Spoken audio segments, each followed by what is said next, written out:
The entire money-structured and materialistic-oriented society is a false society. Our society will go down in history as the lowest development in man. We have the brains, the know-how, the technology, and the feasibility to build an entirely new civilization.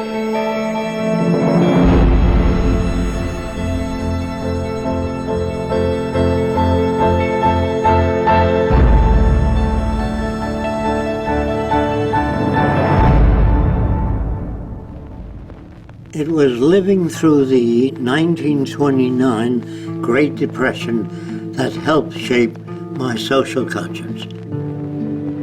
During this time, I realized the earth was still the same place. Manufacturing plants were still intact, and resources were still there, but people didn't have the money to buy the products. I felt the rules of the game we play by were obsolete and insufficient. Misery, suffering, and war provided the incentive for my life's work. I was also motivated by the seeming incompetence of governments, the academic world, and the lack of solutions offered by scientists. I realized instead of working with individuals, a more effective method would be to redesign the culture. This began a lifelong quest to finding solutions to the many problems that we have today.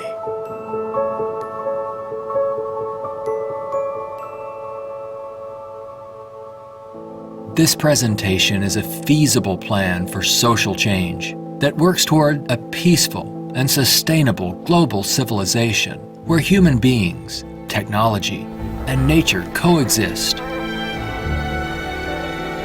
It outlines an alternative to strive for, where human rights are not only paper proclamations, but a way of life.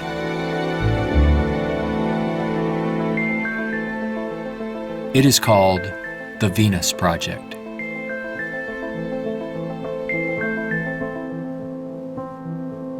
Its founder, Jак Fresco, calls for a straightforward redesign of the culture in which war, poverty, hunger, debt, and unnecessary human suffering are viewed not only as avoidable, but totally unacceptable. It is becoming increasingly obvious that anything less will simply result in a continuation of the same problems we face today.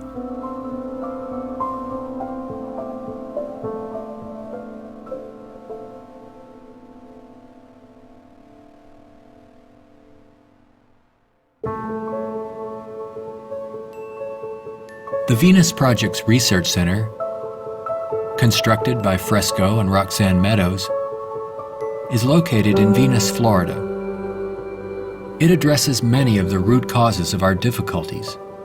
But what are the real origins of our problems?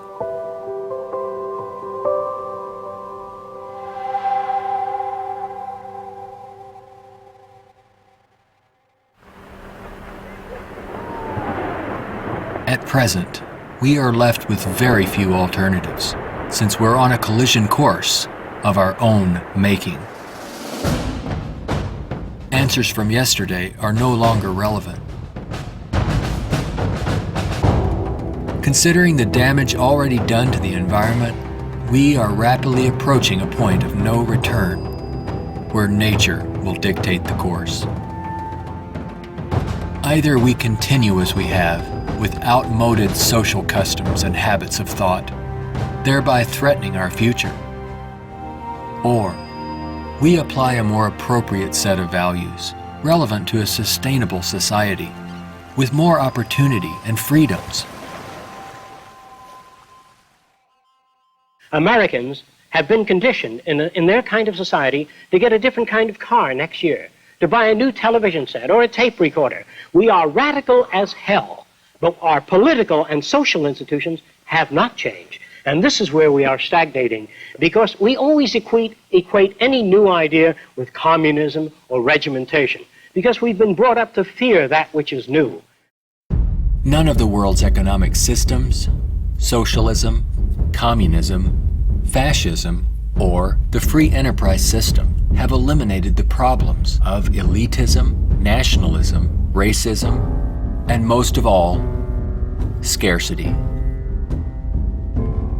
These are all based primarily on economic disparity. When money is used to regulate and distribute resources for profit, and people and nations are out for themselves, they will seek advantage at any cost. They do this by maintaining a competitive edge, or through military intervention. War represents the supreme failure of nations to resolve their differences. From a strictly pragmatic standpoint, it is the most inefficient waste of lives and resources ever conceived. Most wars are for the control of resources and maintaining your position of differential advantage.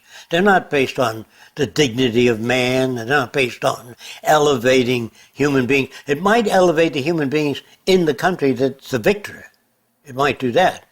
But as far as the rest of the world goes, the price is enormous.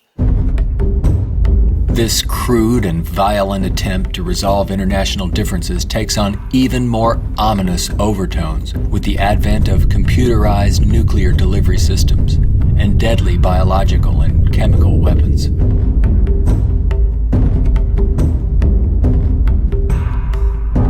Yet it is a windfall money-making opportunity for those who profit by the military-industrial complex. If the profit were taken out of wars, do you really believe we would have them? If they draft you into the army to serve this country, you put up your life for this country, they should draft all the war industries. Every cannon maker, machine gun maker, automobiles, jeeps, warships, all drafted, so that on the same basis of pay as the army. Then it's real. But if you make millions selling warships, machine guns to the army, then it's corrupt. I would, if I had my way, if we had millions of men in the army, I'd send them to school to become problem solvers, how to get along with other nations. That's what we have to do, not kill. When soldiers are just killing machines, they're trained to kill. I would train them to be able to go to Mexico and bridge the difference, and go to the Arab world, see if they can bridge the difference. So bring them all together, all the nations. War is not the only form of violence imposed upon people. There is also hunger, poverty, homelessness, and unemployment.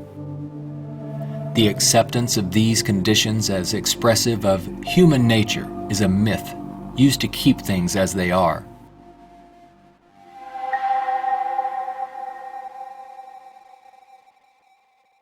Genetics has nothing to do with greed, business, race prejudice. All of the operant systems in any society are part of your education, the books you read, the role models you follow, and the people you admire. The genes have nothing to do except with the color of your eyes, the shape of your nose, perhaps inherited features. The genes do not control values. And even if you're born with a much better brain than another person, meaning better receptors, the quality of the tissue is better, I would say that if you have a better brain and you live in a fascist country, you become a fascist faster. The brain has no mechanism of discrimination. The brain can't tell you what is relevant or less relevant, except experience. We are not born with greed, envy, hatred, or bigotry. Our behavior and values are reflective of the culture we are exposed to. If you were raised by the headhunters of the Amazon, you'd be a headhunter. And if I said to you, doesn't it bother you to have 5 shrunken heads? You say, yes, my brother has 20. So, is he nuts? No, that's normal to his culture. social and environmental problems will remain insurmountable as long as few nations control most of the Earth's resources, and the bottom line is profit over the well-being of people.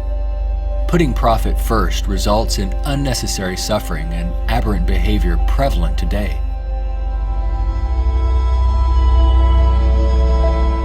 Many people feel that we need the rule of law to eliminate our problems. We have many laws, thousands upon thousands of them, but they are constantly being broken. Paper proclamations and treaties do not alter the facts of scarcity, deprivation, and insecurity. You can predict the shape of the future and the values if you know the trends of events in the ocean pollution, the scarcity of arable land. If you watch that degrading system grow, I can predict the riots and killing and assassination. In other words, human behavior is really generated by the surrounding environment. If there's a scarcity, say, of water, it is prized, and its price is high. Let's discuss scarcity as a system. Suppose it rained gold for about 3 days, gold dust. People would go out and shovel it in, fill the cellars, the attic, every drawer in that. They throw out their clothing. If the rain kept up for a year, so the gold was all over the place, people would sweep it out of the house, take their rings off, throw them away, and so human behavior undergoes change to that condition. There's only a policeman in front of something that people have need for and don't have access to. So you put a guard there. But if lemon trees or orange trees and apple trees grew all over the place, you couldn't sell it. If you landed on an island that was so abundant with resources, you had 10 people, there were 1,000 fish for every person if you wanted it. There were 10 times the amount of bread, fruit, and bananas. Money would not come into existence.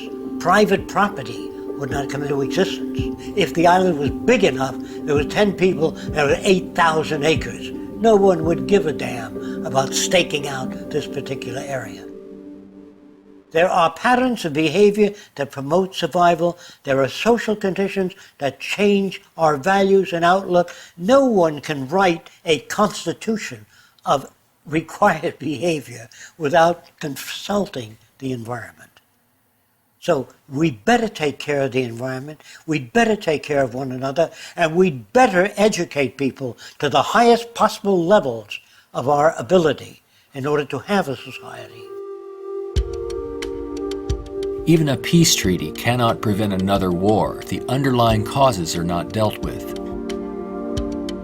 Maybe what is needed are ethical people in government who will work towards everyone's well-being.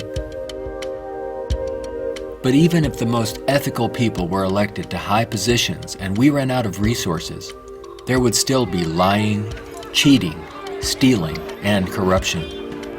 It's not ethical people that are needed, but rather a way of intelligently managing the Earth's resources for everyone's well-being.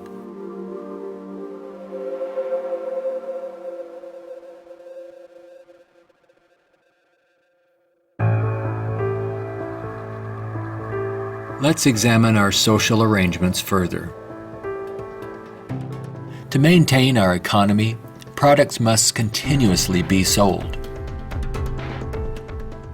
To assure this, they are deliberately designed to wear out and break down. Maybe you've noticed this usually happens right after the warranty expires.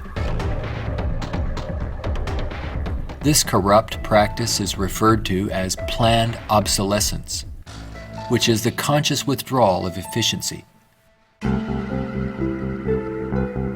Innovators go through the finest schools and then are required to design things that wear out and break down right on schedule. This results in a tremendous waste of resources and energy. We are plundering the planet for profits. If you think about it, it isn't a job people want, but access to what their paycheck will bring. Money does not represent anything real, and there's no gold, silver, or resource to back it up. You can't eat money or build a house of it. It's not even related to our real capacity to produce goods and services on this planet. The monetary system has been handed down from centuries ago, and we continue to use it without questions.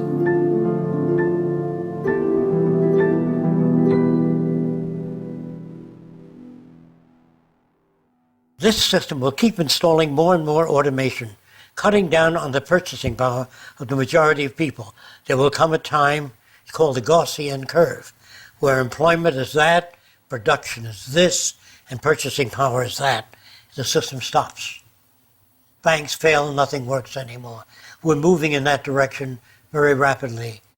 We have finally gotten to a place in 2011 where it's becoming obvious that the machine has beaten the man. We're incredibly productive with far fewer people. We are more productive. We are more productive as an economy than ever before. An but that iPad means app we can do need more less than workers. 4 people. Just that there are fewer jobs. The jobs that do exist now can have lower wages because obvious reasons. A lot of people looking for a small number of jobs.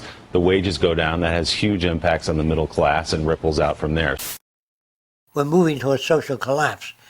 I think this is going to happen all over the world, not just here. And it doesn't require the overthrow of the government. It just requires that you let it alone. It'll overthrow itself. If you control the media, you can calm people down. But if the majority keeps getting laid off, they don't have purchasing power, the system collapses. It doesn't work anymore. They invade. It's already happening. This country is already insoluble. They're going to have difficulty with national security, paying pension people. They've spent far beyond what they already have. Now, all they can do now is create debt, borrow more and more money from banks. We also want to show you a rather grim sign of our times. It's not far from here in Midtown Manhattan. The national debt has grown too large for the national debt clock. It went up back in 1989 when the nation's debt was less than $3 trillion. The debt has been piling up so fast lately they had to drop the dollar sign to make room for an extra digit as the number turned over to more than $10 trillion now and counting every second. A whole new clock with 2 extra spaces will go up next year. The federal government is not allowed to print money. It's not allowed to lend money or get in the banking business. That is a privilege for bankers only. So what the government has to do if they want to build an air force, say, of 2,000 planes a month, they have to borrow money from a private lending institution, sign the dotted line, and if the war is lost or failed, the burden falls on the public to pay off that debt.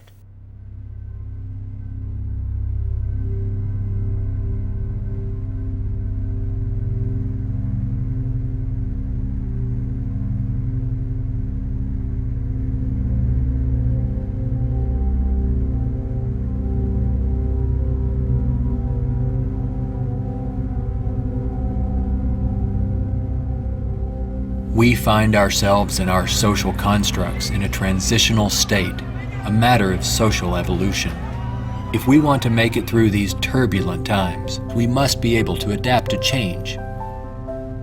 All things change, including our social systems.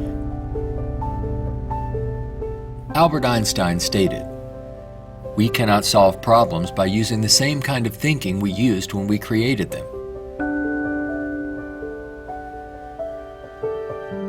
Earth is still abundant with resources.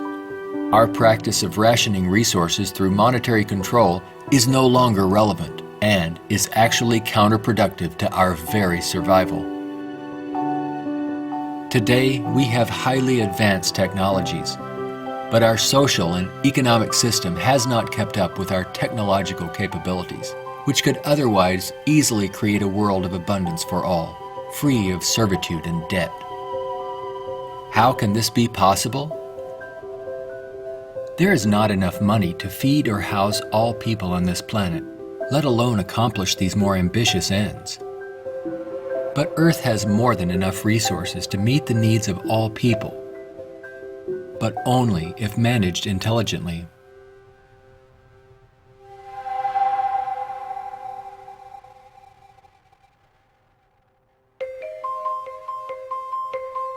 Jacques Fresco envisions a solution that he calls a resource-based economy.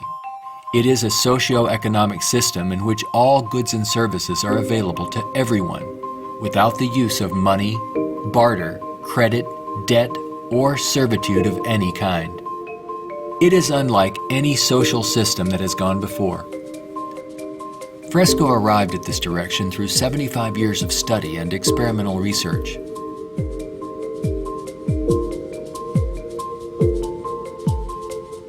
A resource-based economy operates on the basis of available resources and makes those resources available to every human being on earth, free of charge, without a price tag.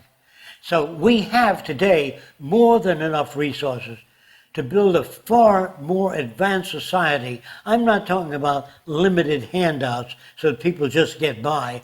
I'm talking about a very advanced civilization. We have the resources, we have the technology, all we have to do is apply it.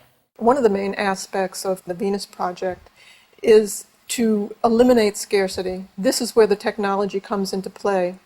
Because if we set up a resource-based economy and some things are scarce, it won't work. If you set up a resource-based economy in a society that has no resources, it won't work. So today with our technology, we can make things available. We can eliminate scarcity. We can create an abundance. As long as we can create that abundance, that will eliminate greed and selfishness and a lot of crime and a lot of aberrant behavior. A social system can be designed so that all can live fully and constructively if the powers of science and technology are directed toward human and environmental concern and overcoming the artificial scarcities of our debt-based monetary systems. All people, regardless of political philosophy, social customs, or religious differences, ultimately depend upon the same resources: clean air and water, arable land, medical care, and a relevant education. I think if you pledge allegiance to the earth and everyone on it, that'd be the way to go for the future. The human species is a single family, and the world is home to everyone. Neither nations nor people can coexist separately any longer. No more separate nations. So anyone can go anywhere. Before the states joined together, they used to stake out their territory. They used to fight. They had militias. They would fight. This is our territory. Oh no, you're intruding. When all the states joined together, the government worked out the lines of the states and they agreed, and that was the end of territorial disputes. If you want the end of war, you must declare the earth common heritage.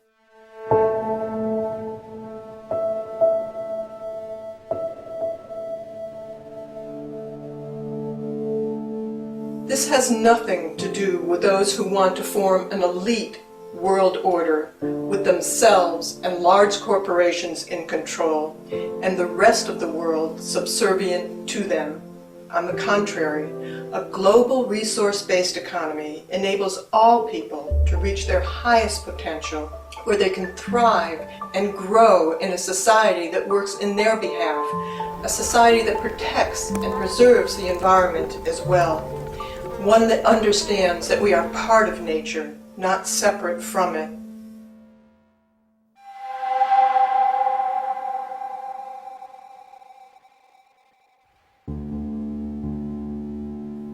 Some question what would happen to incentive if needs were met without our having to work to attain them. The question assumes humans have no desires beyond basic needs. If that were true, there would be no inventors, writers, or teachers. People work with passion on the things that interest and challenge them. Let's enable all people to have the opportunity to partake in the greatest challenge one can have, improving our world for everyone. Individuality will be emphasized rather than uniformity. This social arrangement will generate a new incentive system that values the protection of the environment and social concern, rather than the shallow, self-centered goals of wealth, property, and power. It does not call for uniformity. It absolutely calls for diversity. The more diverse people are, the more individuality. So we emphasize individuality, creativity, innovativeness. This is the essentials of the design. It is not a group of scientists telling people what to do, how to live, where to go, what to follow. Motivation and incentive exist when people have meaningful tasks. True growth and development occur when people are involved in creative, challenging, and constructive endeavors. However, motivation and incentive die in the daily grind of boring and repetitive jobs required to earn a paycheck. If you hand out things to people, if you fed them and clothed them and housed them free, they're not going to work in the morning because they don't need it. They got their housing, clothing, motion pictures, and entertainment. Well, why go to work? Work is painful, it's monotonous, it's boring. In the future, if people have access to all their needs, but they don't have any challenges, this is where it goes to pot. So people constantly are challenged by new things. In our schools, we challenge them with many things that are unsolved and many unresolved problems. If you're well-fed and well-clothed, that doesn't stop your brain from working. That would mean that every millionaire does nothing and is turned off because he got all the means. That's not true. There are many millionaires that work 18 hours a day and don't have enough time. It has to do with your background and your education. The more you know about oceanography, astronomy, and all that, the more interest, the more alive you are. And if you're just given food, clothing, and shelter, now you can go to work. You don't have to worry about making a living, which your incentive would be boosted considerably. So I call that a new and innovative incentive system. It's not monetary oriented, it's problem solving oriented. And you get your kicks out of seeing the world become a better place.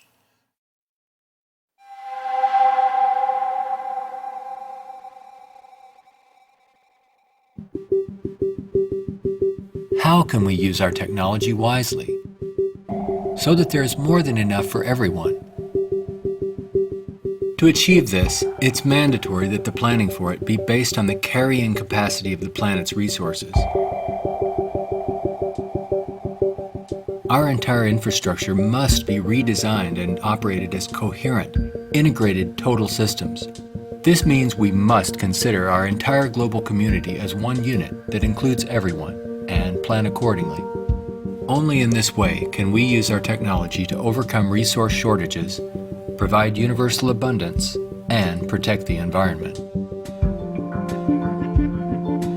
Therefore, a global survey is first needed to assess exactly what we have.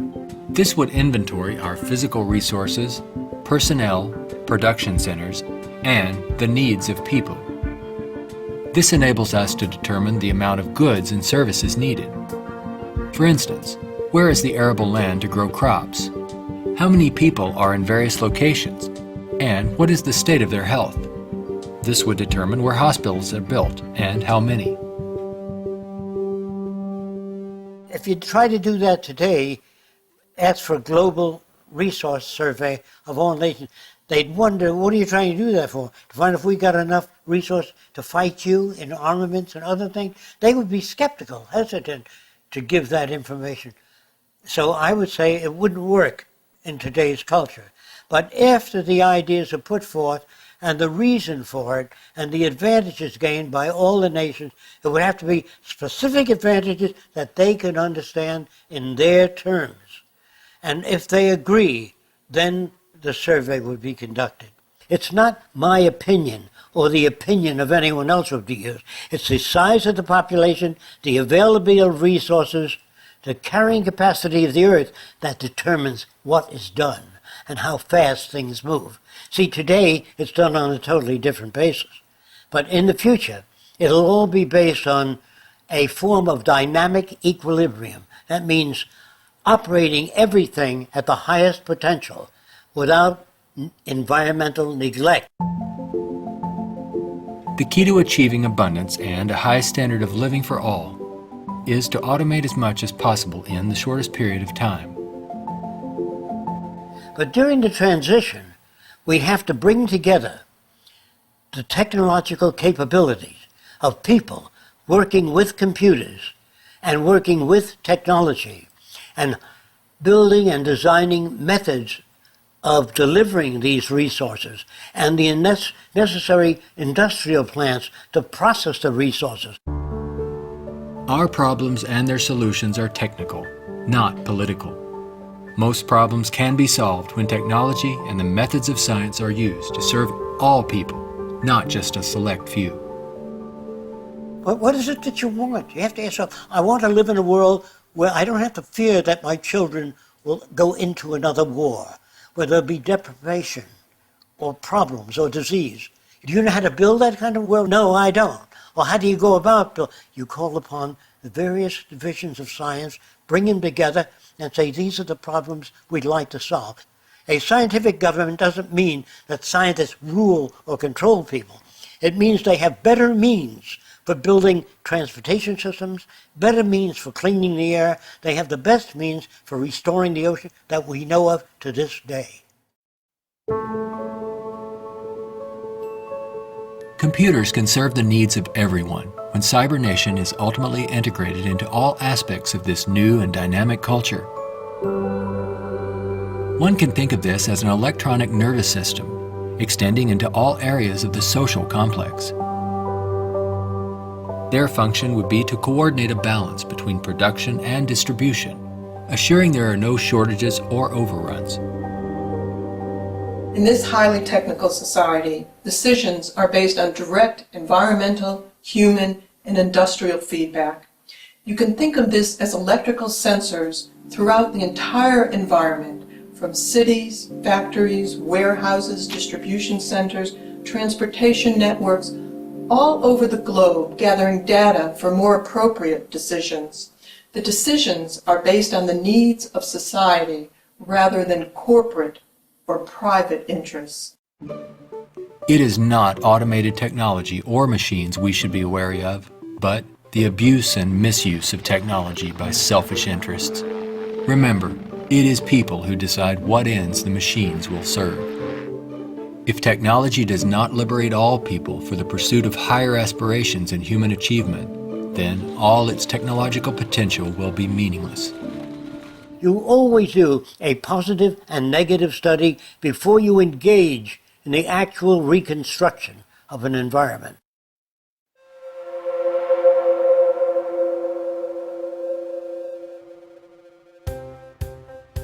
It's all just talk unless there is a technical plan to organize and use resources to accomplish abundance.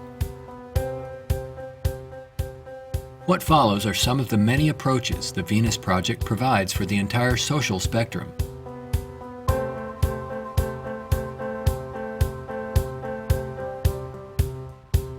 Today, more than half our population lives in cities that are polluted, dangerous, and waste energy. What we have to do is design a city as a living system, as an organism, as a university, that all of the cities of the future will be university cities that grow, that continue to exchange ideas. The city will have a built-in transportation system, so there are no accidents and no unthought out areas of technology. Medicine, botany, agriculture, the total system, one planning system. It is actually better to build newer cities from the ground up than to restore and maintain old ones. Fresco uses a systems approach to designing new cities. They're desirable and pleasant places to live. The notion that intelligent overall planning implies mass uniformity is absurd. Cities would be uniform only to the degree that they would require far less materials, save time and energy, and be flexible enough to allow for innovative changes while preserving the local ecology. If we design our cities to meet human needs, you don't have most of the problems that are prevalent today. In the Central Dome, you have childcare, schools, dental care, medical care. In the production and design of the cities, we work out 1/8 of the city system, and then we reproduce it instead of have architects design each building and each structure, which is a tremendous waste of energy and talent. When working on solving the housing problem for all the world's people, construction techniques would be vastly different from those employed today. Extruded and self-erecting structures could revolutionize and speed up construction processes. These lightweight, durable apartments could be produced as continuous extrusions and then separated and positioned in place by the mega machines. The outer shells of these efficient structures serve as photovoltaic generators and heat concentrators. You don't own anything in this society. Really, people don't want money. They want access to things when they want it. And people in a society of abundance, having access to things, will really no longer begin to store and accumulate things. We recycle it, update it, make it better. Take the same materials of an old car, weighs just as much as a new car, so there are no old cars. Old cars mean danger. If you drive a very expensive car and somebody else drives a beat-up old car, if their brakes fail, you may die. We don't want any old cars on the highway. We don't want anything that breaks down. We don't want anything that takes looking after. In a resource-based economy, people may access whatever products they need without the burden of having to purchase, maintain, or insure their possessions. In this way, there is much more to go around for everyone, and products are always available when needed. Anything people may need is available in these outside access domes. Sculpturing materials, musical instruments, somewhat like the public library. They can go down and access a camera or a bicycle or a wristwatch. Anything that they need is available without a price tag. That would mean we must achieve a level of production that's so high that scarcity no longer exists. That will prevent almost all crime. So there's no way of segmenting or making this system just or equitable. We have to make a system that assures human rights. You know, when everybody has free access to goods and services, you don't have to fight for women's rights or black rights. It's an automatic in a society that's set up that way. You don't have to make laws, don't steal. It would bypass that behavior. Surrounding the central dome, you have the research centers. Centers that do work that's relevant to the sustainability of the entire community. As we move away from the research centers, we come to the recreational area, which has tennis courts and all of the games that people require.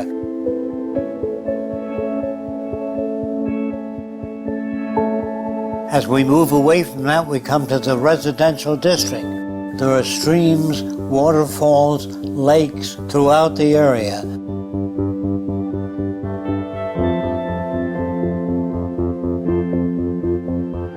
We could provide a wide range of unique homes and apartments that can be relatively maintenance-free, fireproof, and virtually impervious to adverse weather conditions.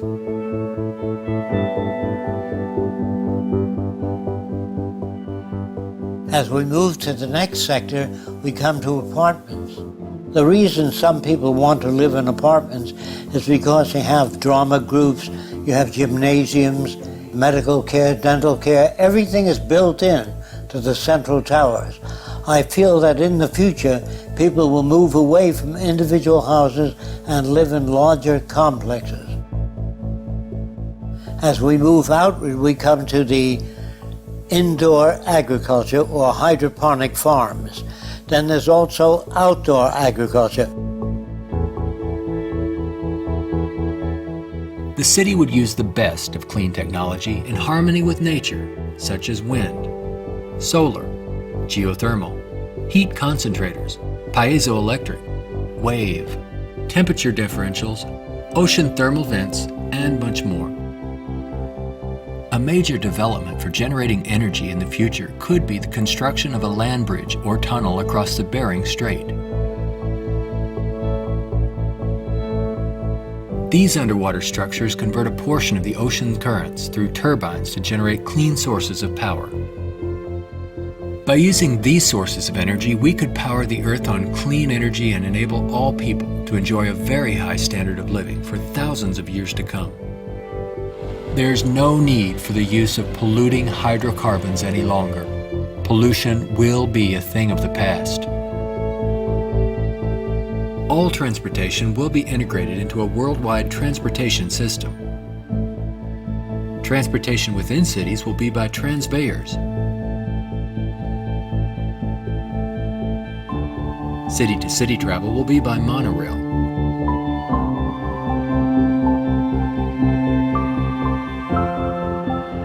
Maglev trains are utilized for long-distance travel. To enhance efficiency, this high-speed maglev train is equipped with removable sections, which can be disengaged while the train is in motion. Aircraft will display a wide range of configurations.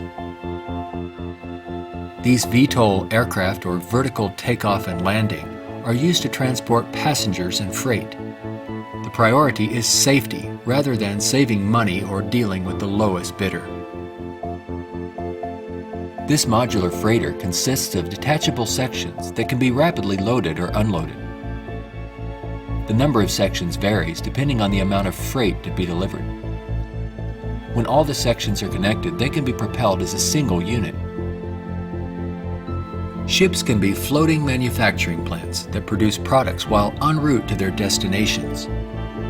They can also serve as education centers, where children and adults travel worldwide, obtaining innovative education, not through vicarious study, but through experiencing and interacting with the real-world environment.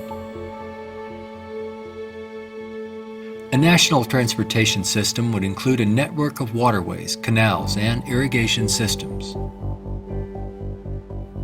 They could serve to minimize the threat of floods and droughts while allowing for the migration of fish, provide natural fire breaks, emergency water sources, fish farms, and recreation areas. When we unleash science and technology directly into the social system without the restrictions of the marketplace, finances, or patents, we could achieve a very high standard of living within a very short period of time. This society would continuously improve, changing rapidly through new technologies, inventions, and ideas.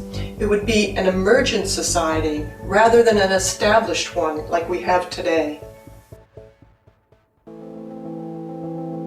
Imagine living in an extraordinary oceanic city, helping to restore the ocean environment while eliminating land-based population pressures.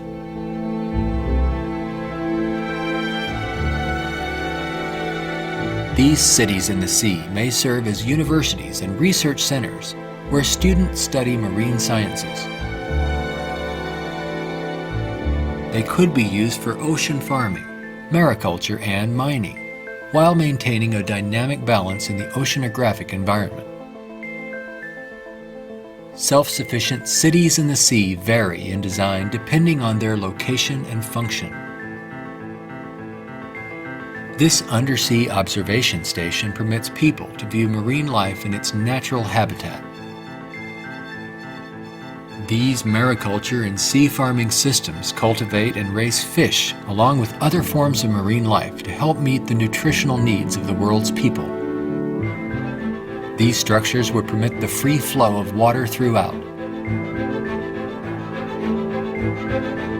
Using technology in this way would make it possible for a global society to achieve social advancement and worldwide reconstruction in the shortest time possible. Utopia, if it's ever established, will die, will stagnate. Whereas what I'm talking about, an evolving culture or an emergent culture, I have no notions of a perfect society. I don't know what that means. I know we can do much better than what we've got. I'm no utopian. I'm not a humanist who would like to see everybody living in warmth and harmony. I know that if we don't live that way, we'll kill each other and destroy the earth. This new lifestyle, while providing leisure and recreation, would also enhance knowledge and creativity for everyone. The measure of success would be the fulfillment of one's personal interest rather than the acquisition of wealth and self-centered goals. A resource-based economy would not only change our environment to make it clean, efficient, and enjoyable, but it would introduce a new value system appropriate to the direction and aims of the new innovative approach. With education and resources made available, there would be no limit to the human potential. Everyone will have the freedom to pursue whatever constructive field of endeavor he or she chooses, without the economic limitations that we face today. We are now at a time when decisions must be made if we wish to evolve from our present culture of scarcity, waste, and environmental destruction to a sustainable society of ecological concern and abundance. A nation without a vision of what the future can be is bound to repeat past errors over and over again. If we say dishonestly that man is the highest form of evolution which you get in the school, man destroys the oceans, the fish, the atmosphere, one another, and man flies over a city, presses a button, and burns everybody in the city with nuclear weapons. Is he the highest creation of nature? Not yet, in my opinion. We've got a long way to go. We could either develop paradise on earth or oblivion, wipe ourselves out. Only the future will tell. It's what you do to make the future. We can create a world where war and want are distant memories.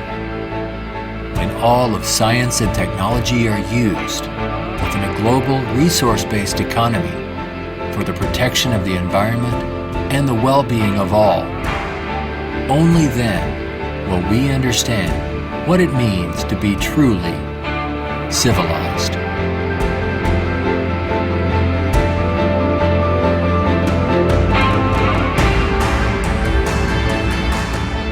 Be a part of the growing community of people working toward making the aims of the Venus Project a reality. Join us in our efforts to bring this vision of a positive future to a wider audience through the goal of a major motion picture. All of these things can be built with what we know today. It would take 10 years to change the surface of the earth, to rebuild the world into a second Garden of Eden. The choice lies with you. The stupidity of a nuclear arms race, the development of weapons, trying to solve your problems politically by electing this political party or that political party, that all politics is immersed in corruption. Let me say it again. Communism, socialism, fascism, the Democrats, the liberals, there are no Negro problems or Polish problems or Jewish problems or Greek problems or women's problems. They're human problems.